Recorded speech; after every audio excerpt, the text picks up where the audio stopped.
समादरणीय भक्त सज्जनवृन्द, जय श्री राधे, जय श्री कृष्ण।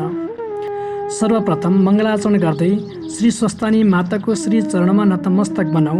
त्यसपछि हामी श्री स्वस्थानी व्रतकथा श्रवण गर्नेछौँ।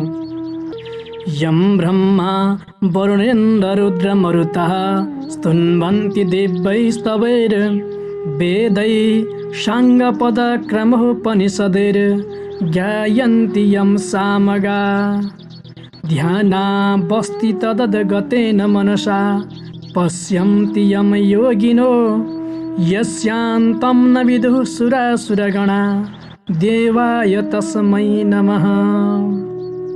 श्रीमच्चन्दन चर्चितोज्ज्वलवपुः शुक्लाम्बरा मल्लिका मालालङ्कृतकुण्डला प्रविलसन् मुक्तावली शोभिता सर्वज्ञाननिदान पुस्तकधरा रुद्राक्षमालाकरा वाग्देवी वदनाम्बुजे वसतु मे त्रैलोक्यमाता चिरम्। स्वस्थानी जननी महेश्वरप्रिये हे सर्वभूतेश्वरी ज्योतिर्बिन्दुस्वरूपले गतिदिने हे सर्वशक्तिश्वरी। यस्तो शक्ति ममा दिनो सजुरले सत्कर्म के हो चिनु इच्छा पुष्प यिनै चढाउँछु मुमा वात्सल्य वर्षाउनु। इच्छा पुष्प यिनै चढाउँछु मुमा वात्सल्य वर्षाउनु। आदरणीय भक्त सज्जनवृन्द, अब हजुरहरूले लिनुभएको पुष्पाञ्जलीलाई पुस्तकमा चढाउनुहोस् र एकचित्त भई कथा सुन्न प्रारम्भ गर्नुहोस्। श्रापको फलस्वरूप शिवभट्टले कन्यादानका लागि चाहे जस्तो वर पाउन सक्दैनन्। संयोगवश गङ्गाको किनारमा 70 वर्षे शिव शर्मासँग उनको भेट हुन्छ। उनले कन्यादान देऊ भन्दै मर्हत्ते गरेपछि श्राप सम्झँदै कन्यादान दिन विवश हुन्छन्। आउनुहोस् सज्जनवृन्द, अब श्रवण गरौँ गोमा कन्याको यो कारुणिक कथा अबको यस अध्यायबाट। श्री गणेशाय नमः। श्री स्वस्थानी देव्यै नमः। अथ 20 अध्यायः। कुमारजी आज्ञा गर्नुहुन्छ, हे अगस्त्य मुनि, भिक्षुक रूप श्री महादेवको श्राप पाएर गोमा अत्यन्तै चिन्तित भइरहेकी थिइन्। गङ्गा स्नान गर्न भनी गएका शिवभट्ट र सती ब्राह्मणी फर्किसकेका थिएनन्। भिक्षुक रूप महादेव गएको केही समयपछि गोमाका मातापिता गङ्गा स्नान गरी फर्किए। घर फर्कँदा उनीहरूले गोमालाई रोइरहेकी देखे। सती ब्राह्मणीले आत्तिँदै सोधिन्, हे पुत्री, किन रोइस्? तँलाई के दुःख भयो? तर उत्तरमा पहिला त गोमाले केही पनि बोल्न सकिनन्। पछि आँखाका आँसु पुछ्दै भन्न थालिन्, हे पिता, हे माता, तपाईहरू गङ्गा स्नान गर्न जानुभएपछि एकजना भिक्षुक आए। म अक्षता केलाइरहेकी थिएँ। त्यसै बेला उनले भिक्षा मागे। मैले अक्षता केलाइसकेपछि भिक्षा दिन्छु, एक क्षण पर्ख भनी पर्खाइराखेँ। अक्षता केलाइसकेपछि भिक्षा दिन आएकी थिएँ, तर ती भिक्षुकले भिक्षा नलिई मलाई श्राप दिँदै भने, हे ब्राह्मणी, यतिका बेर मलाई पर्खाई, अहिले बल्ल भिक्षा दिन भनी आइस्। अब त्यो भिक्षा म लिन्न। दिने भए तेरा पिता माताले पूजा गर्नका लागि तैँले केलाइराखेको अक्षता भिक्षा दे भने। मैले पनि लिने भए यो भिक्षा ल्याऊ, नलिने भए अक्षता त म दिन्न भनिदिएँ। मैले यसो भन्दा भिक्षुक रिसाई भन्न लागे, हे पापिष्ट, तैँले अहङ्कारले भरी मलाई भिक्षा दिइनस्। अब तँलाई श्राप दिन्छु। सुन, त 7 वर्षकी हुँदा 70 वर्षको बुढोसित तेरो विवाह होस्। तेरा मातापिताले सिद्धि गणेशको सेवा गरी पाएको सम्पत्तिको पनि नाश होस्। तँलाई नाना तरहको दुःख होस्। तेरा मातापिताहरू पनि चाँडै मरिजाउन् भनी डम्बरो बजाई श्राप गरी गए। यसो भनी गोमाले आँखाबाट आँसुको धारा बगाई रुन लागिन्। तब शिवभट्टले मनै मन सोचे, ती भिक्षुक त श्री महादेव हुन् जस्तो लाग्यो। यदि यसो हो भने त तिनले दिएको श्राप लाग्नेछ। तर उनले मनको शङ्का लुकाउँदै गोमालाई बुझाउन लागे, हे छोरी, तिमीले चिन्ता नगर। भिक्षुकले त्यसो भने भन्दैमा रुनु हुँदैन, नरौ। यस्ता अनेक तरहबाट शिवभट्टले गोमालाई बुझाए। समय बित्दै गयो। जब गोमा 6 वर्षकी भइन्, शिवभट्टले आफ्नी स्त्रीसित विवाहको लागि सल्लाह गरे। श्रीमतीसँगको सल्लाह अनुरूप उनी गुमाको विवाहका लागि वर खोज्न भनेर घरबाट निस्किए। कतिपय ठाउँमा आफै पुगे भने कतिपय ठाउँमा अन्य ब्राह्मणलाई पठाए। तर जगदीश्वर श्री महादेवले श्राप दिएको हुनाले गुमालाई कन्यादान लिने ब्राह्मण कसैले पनि पाउन सकेनन्। एक दिन घुम्दा घुम्दै शिवभट्ट ब्राह्मण गङ्गा समीप पुगेका थिए। त्यहाँ केही ब्राह्मण स्नान गरिरहेका थिए। उनी ब्राह्मणहरूलाई हेर्न भनी उतै जान्छन्। त्यहाँ पनि उनले कन्यादान लिने ब्राह्मण पाउन सकेनन्। उनी हार मानी घर फर्कौँ भनी विचार गर्दै थिए। त्यति नै बेला उनले सन्ध्या गरिरहेका एकजना वृद्ध ब्राह्मणलाई देखे। ती ब्राह्मण देख्दैमा कुप्रा, डेढो, कैला आँखा भएका, आँखी बाउ जोडिएका, दाह्रो निस्केका, कपालको केश पाकेका र काला देखिन्थे। यस्ता मुखदेखि रियाल चुहाएका ती वृद्ध ब्राह्मण समीप पुगेर शिवभट्टले परिचय सोधे। उनले आफ्नो नाम शिव शर्मा ब्राह्मण र उमेर 70 वर्ष बताउँछन्। वास्तवमा ती शिव शर्मा गुमा ब्राह्मणीको श्राप परिपूर्ण गर्न मनुष्य रूपमा जन्मेका भगवान शिव नै हुनुहुन्थ्यो। शिवभट्टले धेरै बेरसम्म वृद्ध शिव शर्मालाई हेरिरहे। ती वृद्ध ब्राह्मणले सन्ध्या गरिसकेर शिवभट्टसँग सोधे, हे ब्राह्मणदेव, तपाईँले मलाई धेरै बेरसम्म हेरिरहनुभयो, किन होला? तपाईँ को हुनुहुन्छ अनि कहाँदेखि आउनुभयो?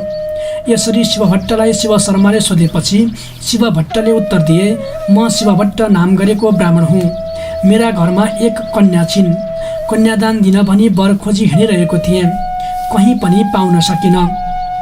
त्यसैले अब जानु पर्यो भनेर घर फर्किन लागेको थिएँ। यहाँ तपाईँलाई देखेँ अनि तपाईँले कतै योग्य वर देख्नु भएको छ कि सोधौँ भन्ने विचारले पर्खिरहेको हुँ। यति शिवभट्टले भनेको वचन सुनि शिव शर्माले भने, हे शिवभट्ट, म पनि त्यस्तै दुखी छु।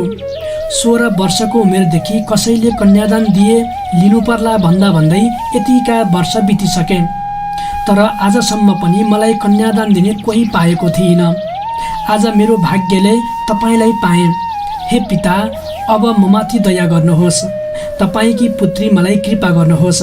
तपाईँले कृपा गरे गृहस्थ आश्रमको सुख भोग्न पाउला। यसरी शिव शर्मा ब्राह्मणले भनेको सुनि शिवभट्ट ब्राह्मणले भने, हे वृद्ध ब्राह्मण, यस्तो उमेरका तपाईँलाई मेरी बालक छोरी कसरी दिनु? फेरि तपाईँ जस्तालाई रति जस्ती मेरी छोरी अयोग्य छिन्। शिवभट्टको कुरा सुनेर शिव शर्माले भने, हे शिवभट्ट, त्यसो नभन्नुहोस्। ती कन्या मलाई दिनुहोस्। तपाईँले नदिएमा अरू कसैले कन्यादान देला। शिवभट्टको कुरा सुनेर शिव शर्माले भने, हे शिवभट्ट, त्यसो नभन्नुहोस्। ती कन्या मलाई जसरी पनि दिनुहोस्। तपाईँले नदिएमा अरू कसले कन्यादान देला। अतः जसरी पनि तपाईँकै छोरी मलाई कन्यादान गर्नुहोस्। यसो नगरेमा म आत्महत्या गरी मर्नेछु। शिव शर्माले त्यस्तो कुरा गरेको सुनि शिवभट्टले मनै मन विचार गरे, कतै मेरी छोरीको कर्ममा यस्तै लेखेको त होइन। त्यसै दिन श्राप गरी जाने भिक्षुक श्री महादेव नै हुनुहुने रहेछ। उनैका श्रापले गर्दा आजसम्म कहीँ वर मिलेनन्। श्री महादेवको श्राप टार्न इन्द्रले सकेनन्, रावणले पनि सकेन भने म जस्तोले कसरी सकुला र? यस्तो विचार गरी मन शान्त गराई शिवभट्टले ती शिव शर्मालाई आफ्नो साथमा लिएर घर फर्किए। सती ब्राह्मणीले शिव शर्मालाई साथमा लिए आफ्ना स्वामी घर आएको देखि अत्यन्तै हर्षित भइन्। साथै उनले पाहुनालाई देखेर सोधिन्, हे स्वामी, कसलाई ल्याउनु भयो? शिवभट्टले भने, हे स्त्री, यी शिव शर्मा नाम गरेका ब्राह्मण हुन्। गोमालाई कन्यादान दिन भनी वर खोज्दै जाँदा कहीँ पाउन नसकी घर फर्किन लाग्दा यी ब्राह्मणलाई देखेँ। गङ्गा किनारमा सन्ध्या गरिरहेका यिनी छेउ गई कतै योग्य वर भए सोध्छु भन्दै जिज्ञासा राखेँ। मेरा कुरा सुनेपछि यिनले, म पनि ब्राह्मण हुँ, 16 वर्षको उमेरदेखि कन्या खोजिरहेको छु। अहिलेसम्म कन्या नपाई दुखी भएको छु। आज मेरा भाग्यले तिमीलाई भेट्टाएँ। तिम्री पुत्री मलाई कन्यादान देऊ भनेर मसँग याचना गरे। मैले भने, हे शिव शर्मा ब्राह्मण, यस्तो वृद्ध उमेरका तिमीलाई मेरी बालक पुत्री सुहाउँदैन। मैले यसो भन्दा यिनले भने, त्यसो नभन, ती कन्या मलाई जसरी पनि देऊ, नदिए आत्महत्या गरी मरुला। त्यसैले मैले यिनलाई आफूसँगै लिएर आएँ। यो ठुलो अनर्थ भयो। अब ब्राह्मण हत्याको पाप लिउँ कि गुमालाई कन्यादान दिउँ? आफ्ना पतिका यस्ता वचन सुनि सती ब्राह्मणले भनिन्, हे स्वामी, त्यस्ता कुरा नगर्नुहोस्। यी कस्ता छन् भने बुढो, कान नसुन्ने, जेढा, कैला आँखा भएको, आँखीबाउ जोडिएको, धारा निस्केको, केस पाकेको, मुखबाट रिहाल चुहाने, त्यस्तालाई मध्याह्न कालका सूर्यको जस्तो तेज भएकी, पूर्णचन्द्रको जस्तो मुख भएकी मेरी यस्ती पुत्रीलाई कसरी दिनु? अरू कसैले कन्यादान दिएन भनेर जति आत्महत्या गरी मर्लान्, के यो हत्या हामीलाई लाग्दछ र? कदाचित लाग्दैन। तपाईलाई त्यस कुराको सन्देह भए यी आत्महत्या गरी मरुन्, त्यो पाप म कपालमा थापिनेउला। यिनका घुर्कीमा नडराउनुहोस्। 1000 ब्रह्महत्या लागे पनि मेरी छोरी दिने छैन। के पृथ्वीमा अरू ब्राह्मण कोही रहेनछन्? तपाईले नसकेको भए म आफै गई खोजी ल्याउनेछु। यति भनी सती ब्राह्मणीले आफ्नो स्वामी शिवभट्ट ब्राह्मणलाई भनिन्। यो कुरा सुनेर शिवशर्मा ब्राह्मणले भने, हे माता, संसारमा बुढा पनि छन्, बालक पनि छन्, राम्रा पनि छन्, नराम्रा पनि छन्। कसैका छोराछोरी धेरै छन्, कसैका छँदै छैनन्। कोही पुरुषका आफूभन्दा उमेर पाकेका स्त्री छन्, कोही स्त्रीका आफूभन्दा उमेर पाकेका पुरुष छन्। कसैका स्त्री छैनन्, कसैका पुरुष छैनन्। कोही धनी छन्, कोही गरिब छन्, कोही रोगी छन्। कुमालेको चक्र जस्तो घुमिरहने यस संसारमा बुढो कसले हुनु पर्दैन र? कसलाई मर्नु पर्दैन? यस अर्थले ती कन्या मलाई देऊ। नदिए तिमी दुवै स्त्री पुरुषलाई श्राप दिई म प्राणत्याग गर्दछु। यति भनिसकेर आसन बाँधी प्राणवायु ब्रह्मरन्ध्रमा पुर्याई मर्न तयार भए। शिवशर्माको यो चाला देखेर शिवभट्ट ब्राह्मणले डराउँदै भने, हे शिवशर्मा ब्राह्मण, त्यसो नगर, मेरी पुत्री तिमीलाई दिन्छु। यति भनी बुझाई गोडा धोई माथि लगे। सती ब्राह्मणले भने, यो कुरा मान्दै मानिनन्। त्यसकारण शिवभट्ट ब्राह्मणले बुझाउन लागे, हे स्त्री, त्यसै दिन श्राप दिई जाने भिक्षुक रूप श्री महादेव नै रहेछन्। अब 33 कोटी देवता हाम्रा सहायक भई आए पनि श्राप उल्लङ्घन गर्न सक्ने छैनन्। तसर्थ दैवले पारी ल्याएका कुरामा व्यर्थको ढिप्पी गर्नु उचित छैन। कुमा यिनैलाई कन्यादान दिउँ। सामग्री तयार गर। आफ्ना पतिले भनेको कुरा सुनि सती ब्राह्मणले मनै मन भन्न लागिन्, ओहो, कस्तो आश्चर्य! बुढो र बालिका बीचको विवाह देख्नुपर्ने भयो। निर्विवेकी विधाताले मेरी पुत्रीका ललाटमा कस्तो लेखेका रहेछन्। निवारण गर्दा ब्राह्मणहरूले त यी बालिका भाग्यमानी हुनेछन्, सम्पूर्ण लोकले मान्नेछन् भन्थे। त्यो पनि मिथ्या भइगयो।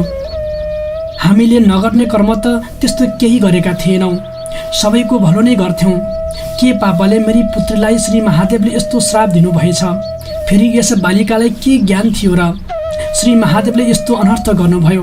यति भन्दै सती ब्राह्मण साह्रै रुन लागिन्।